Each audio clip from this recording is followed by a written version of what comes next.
اس گھر میں اللہ تعالیٰ کا شکر ہے یہ سونا نکل آیا ہے، لیکن ہمارے پاس کوئی یونیورسٹی نہیں ہے جس یونیورسٹی سے ہمارے نوجوان تعلیم حاصل کر کے اور اپنے علاقے کی خدمت کریں۔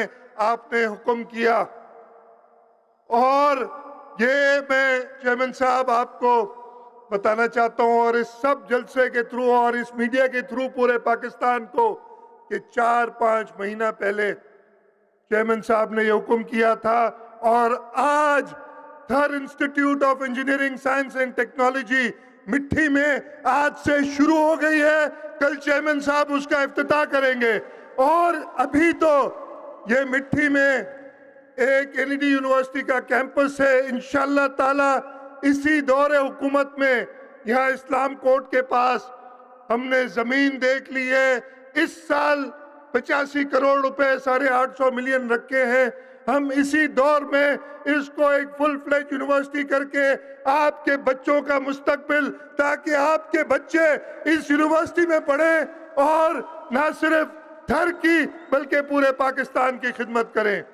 یہ بجلی جو پیدا ہو رہی ہے، جیسے میں نے کہا نا، ہب کے لوگوں کو تو شہید ذوالفقار علی بھٹو بجلی دے گئے، عمران خان نیازی آیا، باتیں کر کے چلا گیا، افتتاح کیا، بجلی پورے پاکستان کو جائے گی، ادھر کے لوگوں کے لیے کوئی اعلان نہیں کیا۔ چیئرمین صاحب، یہ مجھے آپ کو بتاتے ہوئے خوشی ہو رہی ہے، اور آج آپ ان میں سے کچھ لوگوں کے جو زیرو کے بل ہیں، یعنی جس کی حکومت سندھ نے بل دے دیا ہے، 4,500 سے اوپر فیملیز ہیں، ہاؤس ہولڈز ہیں، تقریباً 30,000 کے قریب لوگ ہیں جو اس سے مستفید ہوئے ہیں، ان کا بجلی کا بل زیرو آئے گا، وہ سب سندھ حکومت دے گی۔ آپ کا حکم تھا، اور آج ہم یہ آپ کے ہاتھ سے وہ جو زیرو کے بل ہیں آپ دیکھیں گے دیے جائیں گے۔ جن لوگوں نے قربانی دی ہے، جنہوں نے اپنے گھروں سے نکلے، ہم نے ان کے لیے گھر بنائے ہیں، اس لیے کہ اب ایک اور بلاک پہ کام شروع ہو رہا ہے، کل چیئرمین صاحب وہاں جائیں گے بھی۔ یہاں پہ کچھ لوگ باتیں کر رہے ہیں کہ بھائی یہ بس ایک بار کیا ہے، آگے حکومت سندھ نہیں کرے گی۔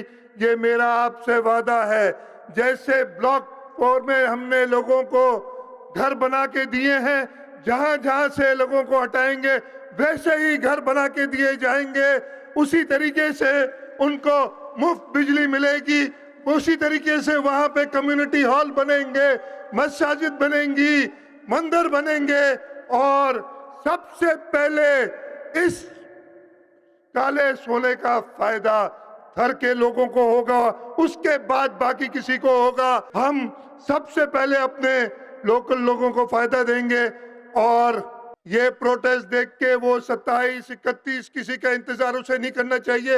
تھوڑی سی بھی شرم، تھوڑی سی بھی حیا ہے تو ان لوگوں کی آواز سن لینی چاہیے، اور اسلام آباد چھوڑ کے چلا جانا چاہیے۔ بلاول بھٹو زرداری صاحب بیٹھے ہیں، غریبوں کا خیال رکھتے ہیں۔ بلاول بھٹو زرداری صاحب حقیقی جمہوری حکومت اس ملک میں قائم کر سکتے، اور انشاءاللہ تعالی یہ عوام بلاول صاحب آپ کو اسلام آباد میں آپ کی نانا اور آپ کی والدہ کی کرسی پہ بٹھا کے ہی دم لے گا۔ تو کیا میرے نعرے کا ایک زوردار جواب دیں تاکہ سب کو پتا چلے؟ نعرہ بھٹو! بہت شکریہ جی۔